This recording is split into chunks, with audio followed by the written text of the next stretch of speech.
Hello, fellow muddlers, Bruce here.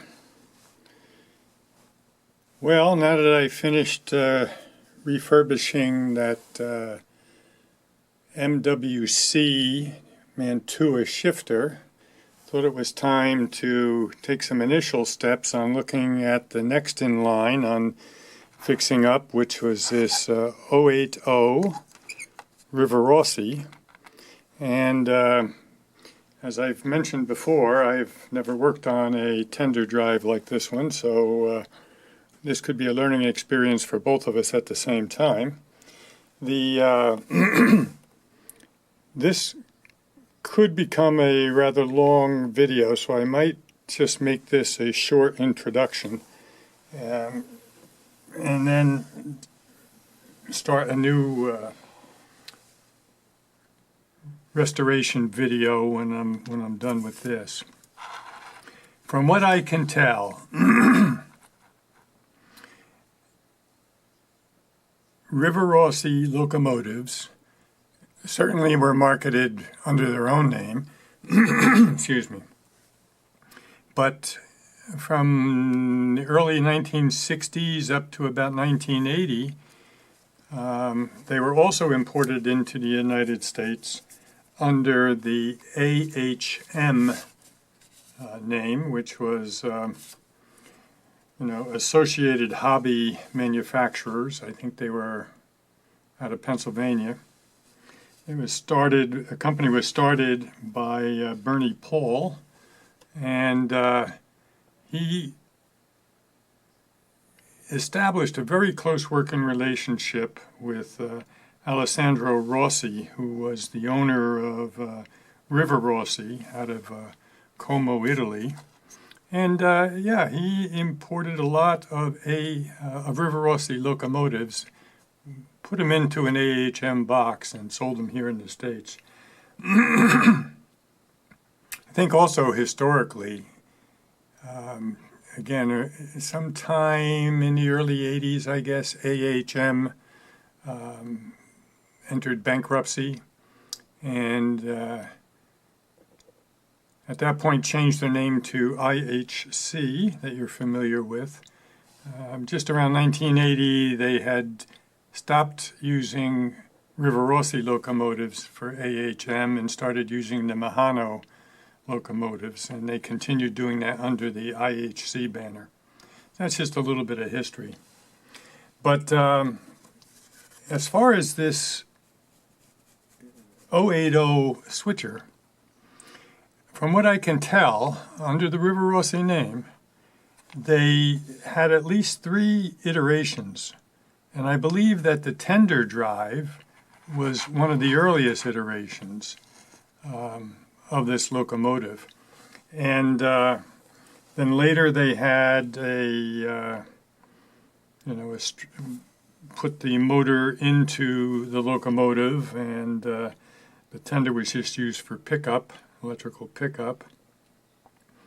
And then at some point they even marketed a version that had looked like a tender booster to it, though I don't believe that it was motorized.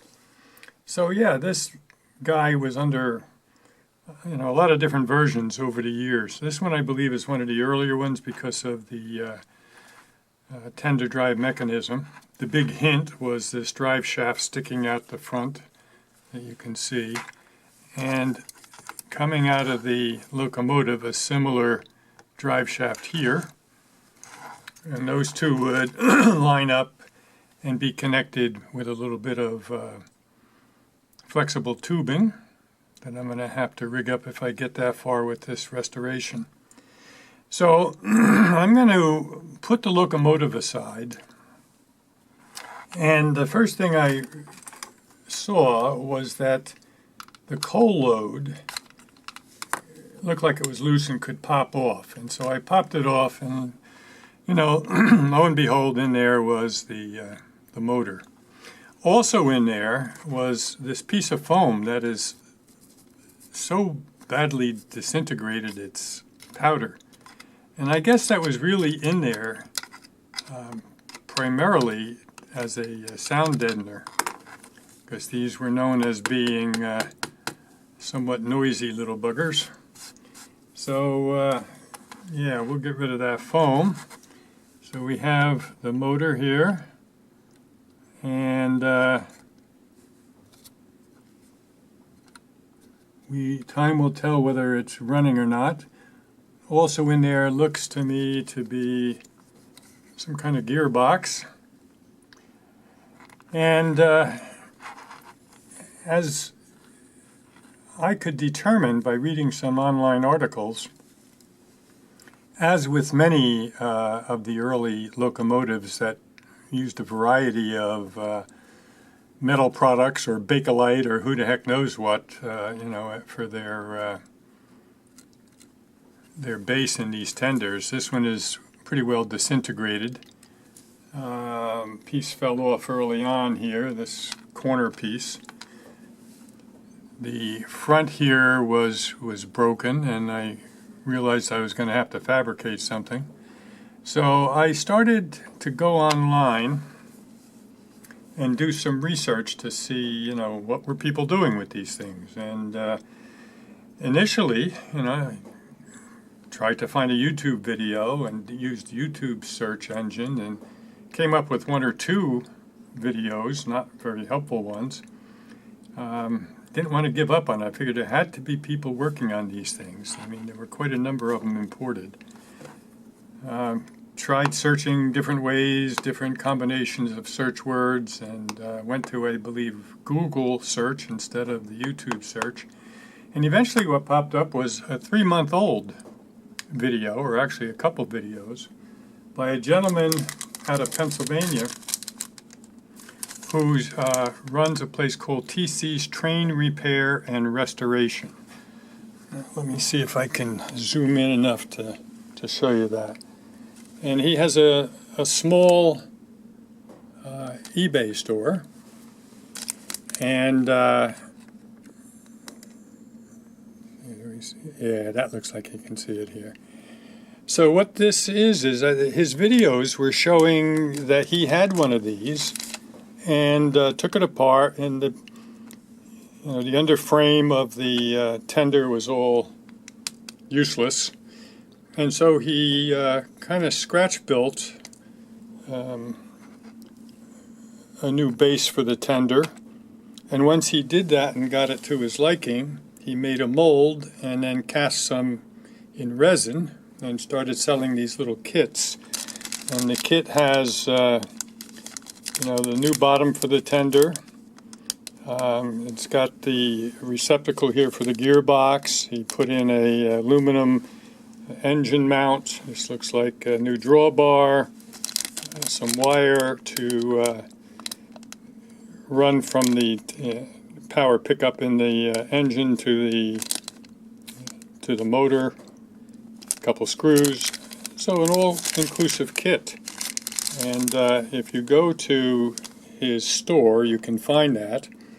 And if you look under, I think, TC's Train Repair, you can also find his YouTube channel. So this could be the lifesaver, that I need to pursue this restoration. We'll put it aside for now. And I actually sent him his name is Ted. I sent Ted a question about how to get the tender body off of here, and he said once you take the drawbar screw out, and mine is all broken so it wasn't even on there, you can just somewhat lift the tender body off of the base. There's another piece of that foam, again just totally disintegrated. So here we are. Rivarossi, Como, Italy, made in Italy. And I think these are probably the steps for the tender. They're individual separate castings. I'll put those over there. And yeah, it's a little broken in the front. I'm going to have to figure out what I can do there. but I do have a new base for this thing. So here we are with this sitting in front of me. Now I think what I'm going to do is I'm going to stop the video briefly to go get a little brush to brush all this crud out of the way. And then I'll bring over my 9-volt battery and see if we can get any life out of this motor. So stay tuned. Okay, I got all that debris from the disintegrated foam off of the motor and so forth here, and again, not familiar at all with this this particular motor, but assuming that these these are the terminals probably attached to brushes. Let's start by putting a little bit of power to those and see if this motor has any life in it.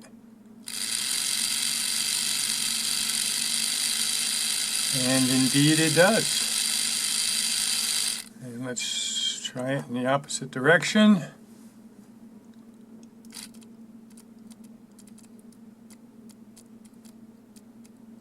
Interesting. Spin it by hand a little bit.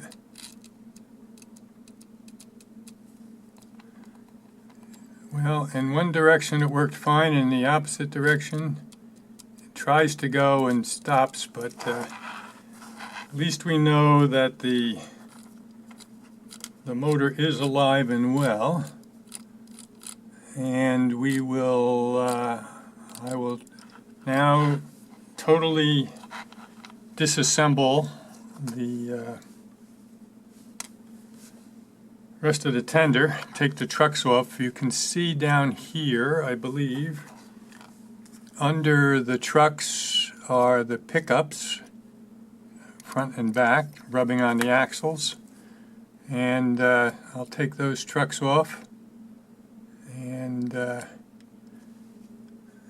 see if I can take that coupler off. If not, then so be it.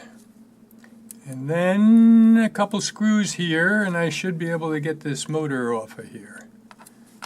Alrighty. Let's start with seeing if the motor comes off easily enough.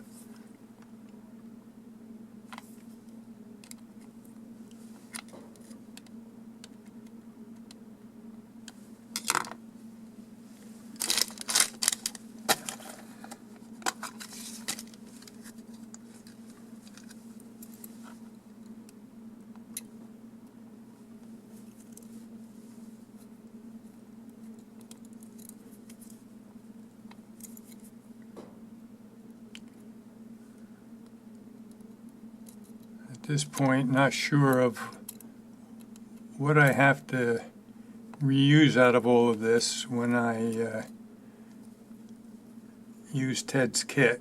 I'm going to save everything and we'll see.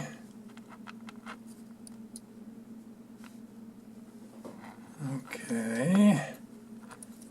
This was so disintegrated I could just pull it apart there.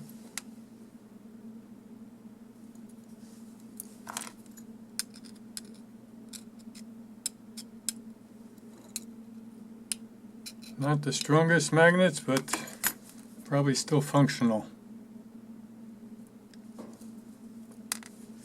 Okay.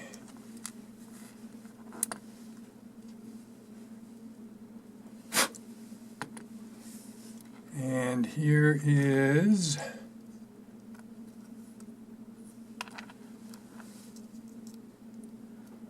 the gear shaft.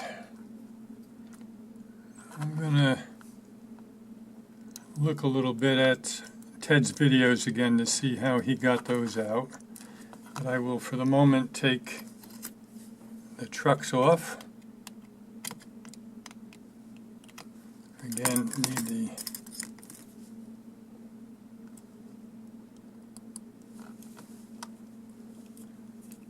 finer blade screwdriver. Looks like there's a little spring mounted underneath there.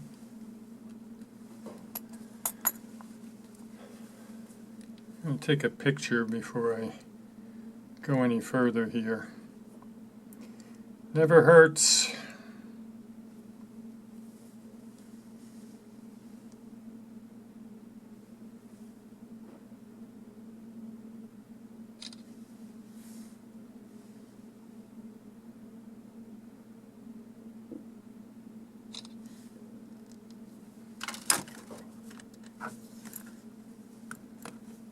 And these are sprung trucks too.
And there goes the coupler assembly. Now I still have to get the gear and shaft off of there, but I just want you to look at this tender base and you can see how warped it is. And again, no idea what kind of metal they use there, but that is like flaky stuff. Certainly wasn't going to be able to be used. So I got to get these bearings out of there and that gear and the shaft, and I don't want to ruin anything. And I thought, hey, maybe the bearings are just kind of corroded in place. Probably been 60 years since they were installed. And so I gave it a good spray of what I had on my desk there, which is the electronic cleaner, and while it was still wet, I just started to wiggle this around a little bit, and the two bearings popped right out of their cradles. And so yeah, I got the gear assembly and shaft off of this metal one, which has again further broken in half this time. So that's taken care of. So the disassembly is complete as far as the tender is concerned, which is the major part of the project. And the video is getting up near a little over 20 minutes long, I guess, and we haven't started putting anything back together. So I think I'm going to shut this video down and post it. It's kind of like the history of this unit and the fact that there were a variety of versions. So if you have one and take it apart and it doesn't look like mine, realize that you probably have a later version of the Rivarossi locomotive, the 080. And yeah, I think that we're going to wrap this up. But I did one more thing, knowing that when I reassemble it, I'm going to be using that base underframe for the tender that Tim cast, and out of resin, and that it was not going to be anywhere near as heavy as the metal one. And so I weighed all these bits and bobs and you know, the shell and the motor and everything, and it came up to 6 ounces. So as I reassemble this, that should be my goal, is to get the new tender up to about 6 ounces. So it weighs enough to give good contact on its wheel sets between the wheels and the tracks, because that's going to be our electric pickup. So yeah, as always, if you enjoyed this little video, this excursion into Tender Drive Rivarossi, please give the video a thumbs up And if you have not already done so, please subscribe to the channel. And this refurbishing of this unit will continue in a second video shortly, I hope. Talk to you again soon.